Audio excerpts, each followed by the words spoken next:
Okay, thank you. We'll get started in 1 minute or 15 seconds. All right, it's all you, Scofray. Go ahead. Hi, a beautiful morning from Ghana, western part of the continent called Africa. I'm Scofray Nanaya Oyeboah. I'm a transformational coach, a consultant with Zoe Global Consult, and I want to say a very big thank you to the organizers for making this particular conference possible for me to participate. So I won't waste my time, so I'll go straight into my message, and it's about my story and how my mother, as you can see her in the picture, she left school in class 1 or primary 1 or stage 1. So she has no idea about education. And if I look at what this woman did with me, then I really want to share my story. Well, Scofray was around 10, when I was 10, when I turned 10 years, that was when I discovered the stark reality of poverty in my family. It was at 10 that I could understand what reality or what poverty actually means. Because at the age of 10, that was the last time my parents could afford buying me bathroom slippers. And it was an issue to have bathroom slippers because I've walked barefooted most of my lifetime. And unfortunately, I misplaced one of that bathroom slippers, and that was all. So it was then that I decided and challenged myself to want to build something for myself, to want to become something. When it comes to academics, I was a truant. I could not go to school full 3 months. The maximum I could do, worst case, will be 2 months. If I'm not in school, I'm on the streets trying to do anything legitimate to fend for myself, anything legitimate. And I had to, at a point, sleep on the street, join those street boys, street girls, trying to battle and fight our lives out. So anything I could do, just as fishing, I could go as far as a stream, go and fish, whatever I get, I bring some home at that tender age. On weekends, Saturday and Sundays, what I do is go for shoe shine, as we call it, as a cobbler. So I mend people's shoes, I mend people's slippers, anything that is fit on the feet, I mend it at the weekend and take some stipends. That was my life. That was how life was, and it was a stark reality. When I turned almost like 12 years, that was the last time my parents could afford buy me Christmas pants. Even that one, it wasn't meant for me. It was meant for my younger sister. And because I was taller than her, it was handed over to me. So all this confirmed the stark reality of poverty, the stark reality of the status quo that out of my mom's side, my dad's side, nobody has risen above senior high school. Nobody has been through such form of education. So it was a stark reality. I needed to mold myself out. I remember even in secondary school, first year to second year, when I go for mending the shoes, I had one customer. Sunday, I go and mend their shoe, polish their shoes. And Monday, my client's first son happens to be my classmate, and we sit in the same class together. And until one day, he rubbed it in my face that I come from a home of poverty here and there. And thank God today, this my classmate is a minister of the gospel, and we have trashed all these things out because part of the childhood memories. I will go length and breadth to do anything that will cause me to survive. Scofray had to go through many phases of life that is bizarre. Because on the street, I can remember a lot of the colleagues on the street with had to end up in jail and in prison for several reasons of crimes. But today, here I am, that I'm sharing such a powerful platform, telling my story. Surviving all this did not come because I was far better than those I met on the street. But what held me together and what pulled me through was the fact that holding faith for the future was from the voice of a mother. When one day she told me, son, I've got nothing to give to you. I've got nothing to give to you, but don't lose hope in the future. That voice, that gift sank deep into my spirit. It sank deep into my spirit. and it altered my life forever. So that message my mom gave to me, symbolizes what we call inspirational motivation. Basically, what this means is that when a leader motivates an associate in making sure that they are accustomed to the vision of the organization, and in this stead, I didn't even have a vision. I didn't know where my future was going to end. But here was a mother, a stark illiterate, a mother who knew nothing, yet could give me these powerful words that sunk deep into my spirit that don't lose hope in the future. She, understanding the quagmire I was in and the family we come from, I took that as inspirational motivation. When it's time for exams, even though I have lost a lot of class period and everything, my mom will police me. When it's time for examination, my mother will police me. She will sit by me as I sit behind a table with a lantern because we didn't have access to electricity. And this woman will be dozing up and down, just making sure I fix my eyes into these books and grab something. And that is what we call intellectual stimulation. That is what we call intellectual stimulation. A leader who encourages innovation and creativity, challenging the customary beliefs or the status quo. So in my case, my mom was a stark illiterate, but she being present during my studies, during that moment, that little period I have to study to go and write any exams, she was just policing me, and that was a way she could afford to stimulate my intellectual acumen. Then, when I'm about leaving the morning to go and write exam, my mom will put on her scarf. She's a faith-based woman. She will put on her scarf and will ask me to kneel down before her. And my mom will raise prayers from above that whatever it may be, may I get retentive memory to excel and pass these exams. And when someone does this, it is called individualized consideration. My mom understood the quagmire I was in. And this woman, the little she could do after policing me is also to share prayers with me, just as part of activating what is possible. A leader who acts as a coach and advisor to associate.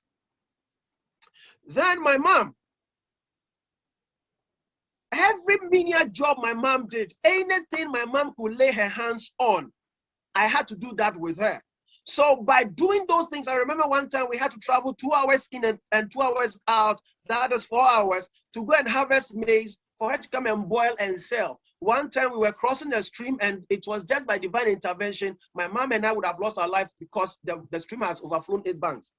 And so through all this, she taught me customer care, human relationship, and the ability to smile and have a sense of humor in the face of challenges. And that is what I call idealized influence. She was my greatest leader, who was exemplary, or a role model to me, that in the face of the challenges that I find myself in, I should learn to relate to humans in the best way I can. Taught me how to smile and gave me an ability to have a sense of humor and a strong customer relations. So one thing that I want to bring forth is that why is it that this kind of mothers we have who hold homes, who might have corporate life to live, who might have children and will have husbands and sometimes multiple families to manage, to lead, yet these same women like Indra Nooyi, PepsiCo CEO, had a husband, has got 2 kids, and had this function to play. But yet, people like my mother, who might have had opportunity to go through school, are not permitted in the echelon of decision making. It beats my mind that you logically can trust in their abilities in the home and everything. We lay foundation of our education with our mothers at the crèche, nursery, and the kindergarten. But when it comes to the hands where decisions that change and transform lives, our women are left out. We agree logically and in theory that with the yin-yang possibility, we accept that it takes these two lives to form cohesion, to bring development. But when it comes to decision making in the boardroom and in governance, in politics, in development, we leave the youngs out. Any young who would dare want to step up and challenge herself like Indira faces a lot of bottlenecks. So women are forced to become like the yins, to become like men. People say think and like a man. How can I be a fish and I should think like flying like a bird? It is impossible. And in the absence of this integration and complementing beingness of our nature, the world is lacking a lot. We agree when you open your car, your battery terminal, it comes with positive and negative, meaning that for your car to really spark or resonate, you would need to pull the two terminals on their separate charges. So if indeed we want to build a world where there will be that serenity, that peace, that growth and development, then all the charges are equally important. So when the negative and the positive come together, charge or curse. In the same way, we've left women far behind. Education has been given masculinity, leadership, masculinity, everything. And we've left our mothers and our wives, our sisters and our children behind. And this is one of the reasons why we are having challenges in this particular world we live in. Recently, I published an article. If you have your phone, you can zoom onto the QR code. I published a paper where I said that transformational leadership skills and training, the fourth component lagging in women and youth empowerment in Africa. Women empowerment has gone through phases from the civic, from the rights, through entrepreneurship. Now we are doing STEM. But we must be very conscious to integrate transformational leadership into women empowerment and development. Research by Baz, Avio, and Judy Rosner have established that transformational leadership skills, as my mom showed me, and I explained the four components of it, comes natural to women, as transactional leadership comes natural to men. So meaning in every facet of our life as humans, we both need the integration and complementing abilities of transactional leadership and transformational leadership. So henceforth, I'm asking that all of us on this call today should make a conscious effort such that we will integrate transformational leadership in anything that involves women. Anything that involves women, whether from STEM, whether from entrepreneurship, whether from financial education, whether from civic, whether from rights, let's empower them. Thank God we have such an example in Finland, where a cabinet represents a typical yin-yang possibility, where a cabinet represents a typical battery charge, such that look at the example Finland is, even in economic powers, education and everything. So the way forward, what I want to suggest is a very, very simple thing. At this moment, I want to ask if you are a woman on the call. This is a simple exercise, just less than 1 minute. When I say woman, shake up, put your name to the woman. For example, woman, shake up. And you say, Laura, shake up.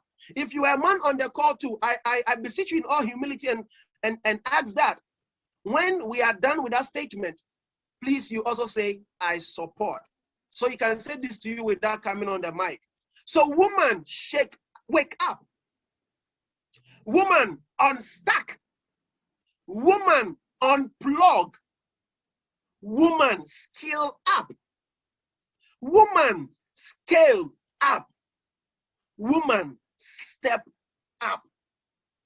So to wrap up, today's theme for the conference is inspire, imagine, and impact. For this reason, in my summary, I said that to stimulate our women to have extraordinary imagination, give them quality education that will not force them to become like yins, that will not get them to behave like men, that will not get them to think like men, but they will come and evolve in their full-blown stature and nature. To trigger our women to invoke inspiration, just like my mom did, empower them with integrity, empower them with respect, empower our women with dignity. To experience our women's impact on balance, harmony, growth, and development, we need to embrace their transformational leadership traits. And my last line, if you have a son, request of your son that the befitting reverence he can give to you is to be an agency for any woman in his life. whether it is the wife, a female colleague at the office, a daughter, or women in general, that is a befitting reverence a son can give to a mother. And I want to say a very, very, very big thank you for this opportunity. And this has been my life. Thank you. I want to applaud. Woohoo! All right, we have a few minutes for questions. Do we have any questions for Scofray? Please either type it in or unmute yourself and ask a quick question. We might have time for 1 or 2 questions. Any questions for Scofray? If we were live, Scofray, just FYI, I would have given you a standing ovation for that one. Thank you. Any questions? All right, I don't know if you're reading all the notes, but everybody's saying, excellent job, thank you, empowering, inspiring. You're a true inspiration. Great job, happy to be the yang to your yin. Empower them with dignity and respect. Absolutely, excellent, well done. All right, well, thank you, Scofray. We're going to go ahead and get off then, everybody. We'll see you on the next call if there's no last questions. And again, thank you very much. You. I'm grateful. Oh, thank you. Excellent presentation. Bye, everybody. See you in the next.